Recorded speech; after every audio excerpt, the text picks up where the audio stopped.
Hello guys, तो आज हम बात करने वाले हैं सी मॉन्स्टर मूवी की, जो कि हाल ही में रिलीज हुई है। तो गाइस, स्टोरी को स्टार्ट करते हैं, आपको ये याद ना दिलाते हुए कि आपको वीडियो को अपना बहुत सारा प्यार देना है। स्टोरी की स्टार्टिंग में हमें एक छोटे से लड़के को बीच समुद्र में अकेला दिखाते हैं। तभी वहाँ एक पायरेट शिप आता है जिसका नाम तूफान होता है। उसके कैप्टन का नाम कैप्टन क्रो होता है, जो कि समुद्र में उस अकेले बच्चे को, जिसका नाम जेकब है, उसे अपने साथ ले जाता है। फिर इसके बाद कई साल बाद का सीन दिखाते हैं, जहाँ एक मैजी नाम की बच्ची बहुत सारे बच्चों को ये कहानी सुना रही होती है। कई सदियों पहले मॉन्स्टर जमीन पर आकर लोगों को खा जाते थे, तभी शिकारी आ गए जो कि मॉन्स्टर का शिकार करने लगे, जिसकी वजह से मॉन्स्टर अब जमीन पर नहीं आते हैं। और शिकारियों के जहाजों में सबसे अच्छा जहाज तूफान है और सबसे बहादुर कैप्टन कैप्टन क्रो है। तभी उन बच्चों की देखभाल करने वाली वार्डन आ जाती है और उन सबको सुलाकर रूम को क्लोज कर चली जाती है। तभी मैजी उठती है और विंडो के थ्रू बाहर घूमने चली जाती है, जिसपे कैप्टन क्रो और जेकब, जो कि अब बहुत बड़ा हो चुका है, वो दोनों रेड प्लस्टर नाम के सी मॉन्स्टर की बात कर रहे होते हैं, जो कि सबसे खतरनाक सी मॉन्स्टर है और वो उनकी शिप के आगे ही होता है। तो कैप्टन क्रो जेकब से कहता है, मैंने इस पल का 30 साल से इंतजार किया है। मैं रेड प्लस्टर से 3 साल से बदला लेना चाहता था। तभी जेकब की नजर दूसरी तरफ पड़ती है, जहाँ दूसरे पायरेट के जहाज पर एक दूसरे मॉन्स्टर ने हमला कर दिया होता है और उस जहाज की हालत खराब होती है। तो जेकब कैप्टन से कहता है, हमें उनकी मदद करनी होगी, लेकिन कैप्टन दूसरे पायरेट्स की मदद करने से इनकार कर देता है, क्योंकि रेड प्लस्टर का शिकार करने का मौका उसे बहुत मुश्किल से मिला था। अगर वो उन पायरेट्स की मदद करने के लिए जाता तो ये मौका भी उसके हाथ से निकल जाता, तो इसलिए वो उन पायरेट्स की मदद करने को इनकार कर देता है। लेकिन जेकब उसे पायरेट का एक रूल याद दिलाता है, जिसमें एक पायरेट को दूसरे पायरेट की हर हालत में मदद करनी होती है। तो इस वजह से कैप्टन को रेड प्लस्टर का पीछा छोड़कर उन पायरेट्स की मदद करने के लिए जाना पड़ता है। और फिर वो पायरेट्स के जहाज के पास पहुंचकर एक सिग्नल देकर उस मॉन्स्टर को अपने पीछे लगा लेते हैं। और जब वो मॉन्स्टर उनके जहाज का पीछा कर रहा होता है तो वो उसको घायल कर देते हैं। लेकिन फिर भी वो मॉन्स्टर उनके जहाज पर जब हमला करता है तो जहाज के बाकी सारे लोगों की हालत और जहाज की हालत खराब हो जाती है। और जेकब सबकी जान बचाते हुए उस मॉन्स्टर को मार देता है, लेकिन उनके जहाज की हालत खराब हो गई होती है,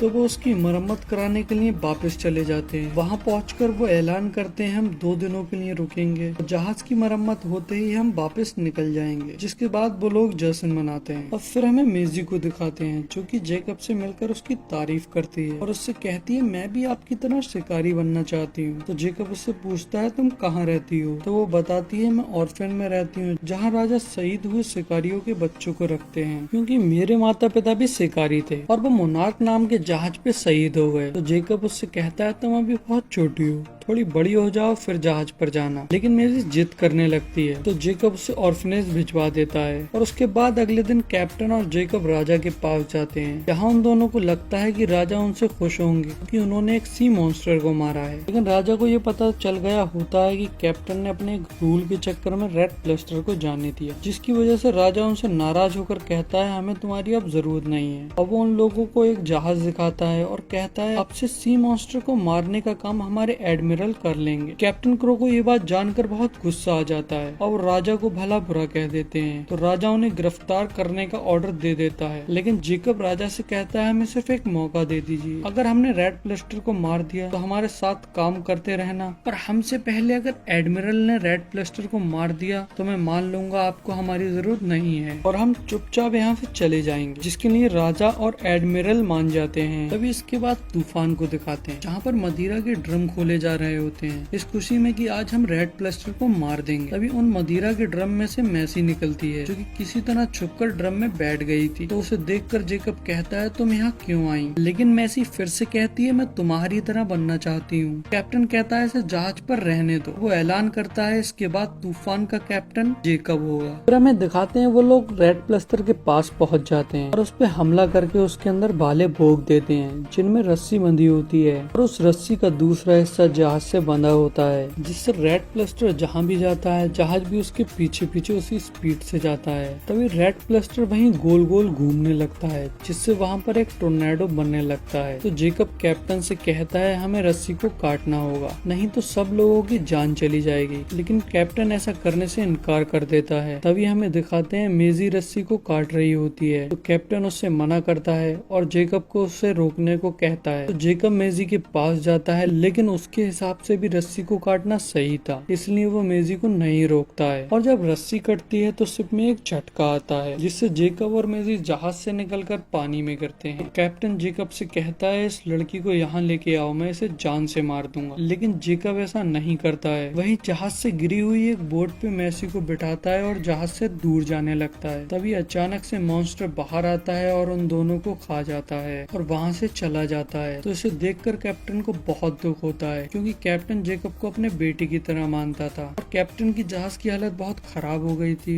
उसके अंदर छेद हो गए थे जिससे उसके अंदर पानी भरने लगा था। तो वो पास की एक आइलैंड की ओर चल देता है। तभी हमें जेकब और मेसी को दिखाते हैं जो कि रेड प्लस्टर के पेट में होते हैं, और वो उसकी नाक के थ्रू बाहर आकर देखते हैं तो वो एक आइलैंड पे होते हैं। जब वो उसके नाक के थ्रू बाहर आते हैं तो जेकब रेड प्लस्टर को मारने की कोशिश करता है, लेकिन उसका कुछ नहीं कर पाता है और रेड प्लस्टर उससे कुछ नहीं कहता है। समुद्र से निकलकर आइलैंड पे चला जाता है, जहाँ मेजी को ये समझ आता है कि मॉन्स्टर इतने भी बुरे नहीं होते हैं। तभी वो लोग भी आइलैंड पे जाके कुछ खाते पीते हैं और सुबह को मेजी को एक ब्लू कलर का छोटा सा मॉन्स्टर मिलता है जिसके साथ वो खेल रही होती है। तभी वहाँ पर जेकब आ जाता है और वो कहता है हमें यहाँ से जाना होगा। तभी वो दोनों बोट पे बैठकर जाने लगते हैं तो वहाँ अचानक से एक बहुत बड़ा सा मॉन्स्टर आ जाता है जो कि उन दोनों को मारने ही वाला होता है। तभी रेड प्लस्टर आकर उन दोनों की जान बचाता है और उस मॉन्स्टर से लड़ने लगता है। तो वो मॉन्स्टर रेड प्लस्टर पर भारी पड़ता है, तो जेकब और मेजी रेड प्लस्टर की मदद करते हैं उस मॉन्स्टर को हराने में, जिससे रेड प्लस्टर उस मॉन्स्टर को हरा देता है। तो मेजी को ये विश्वास हो जाता है कि सारे मॉन्स्टर बुरे नहीं होते हैं, लेकिन जेकब इस बात को अभी भी नहीं मान रहा होता है। तभी मेजी रेड प्लस्टर को समझाने की कोशिश करती है, वो उन्हें पास के आइलैंड तक पहुंचा दे। तो जेकब उससे कहता है तुम पागल हो गई हो, वो तुम्हारी बात को कैसे समझेगा। तो रेड प्लस्टर पानी के अंदर चला जाता है और फिर बाहर आता है तो जेकब की बोट रेड प्लस्टर के ऊपर आ जाती है और वो उन्हें उस आइलैंड की ओर लेके चल देता है। फिर हमें दिखाते हैं कैप्टन किसी से एक हथियार लेता है जिससे किसी भी सी मॉन्स्टर को बेहोश किया जा सकता है, और वो उस हथियार को अपने जहाज पर लगाकर रेड प्लस्टर को ढूंढने के लिए निकल जाता है। और वहीं जेकब और मेसी मिलकर रेड प्लस्टर के ऊपर लगे हुए बालों को निकाल रहे होते हैं और फिर वो लोग आइलैंड तक पहुंच जाते हैं। तो जेकब और मेसी उसे बाय बोलते हैं, जहां जेकब बाय बोलते टाइम उससे कहता है मैं आज से सी मॉन्स्टर का शिकार करना बंद कर दूंगा। और वो ये कह ही रहा होता है, इतने में वहाँ पर एडमिरल अपने जहाज के साथ आ जाता है और रेड प्लस्टर पे हमला करने लगता है। तो रेड प्लस्टर उनके जहाज को तबाह कर देता है और वो एडमिरल को मार रहा होता है। तो जेकब उसे रोकता है और उसे समझाता है कि हमें जंग को खत्म करना है। तो रेड प्लस्टर रुक जाता है और रेड प्लस्टर की नजर मेजी पे पड़ती है जो कि एडमिरल के हमला करने की वजह से जख्मी हो गई थी।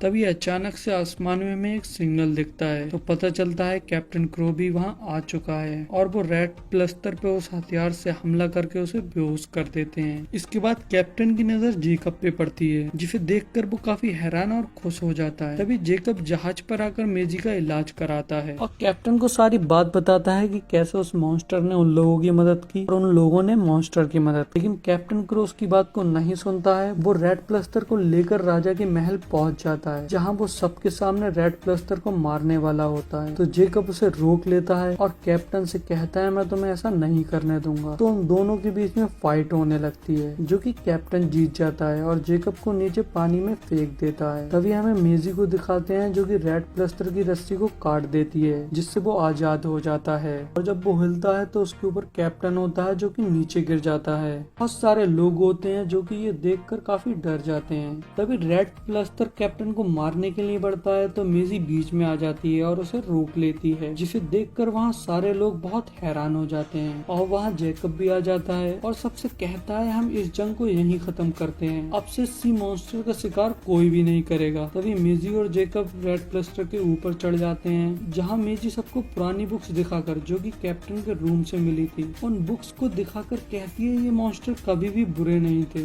राजा रानी के पूर्वजों ने झूठ बोलकर इन पे हमला करवाया, जिससे ये मॉन्स्टर भी हम लोगों पे हमला करने लगे, वरना ये मॉन्स्टर कभी भी बुरे नहीं थे। तो ये बात सुनकर राजा रानी रेड प्लस्टर, मेजी और जेकब को मारने का ऑर्डर अपने जनरल को देते हैं। लेकिन वहाँ पर बहुत सारे लोग होते हैं जो कि राजा रानी से कहते हैं कि उन्हें जाने दिया जाए, और राजा का जनरल भी उन पे हमला नहीं करता है। तो जेकब, मेजी और रेड प्लस्टर वहाँ से चले जाते हैं और इसके बाद कैप्टन भी सुधर जाता है। तभी हमें जेकब और मेजी को दिखाते हैं जो कि उसी आइलैंड पे एक घर बनाकर रेड प्लस्टर के साथ रह रहे होते हैं। और यही हमारी मूवी का एंड हो जाता है।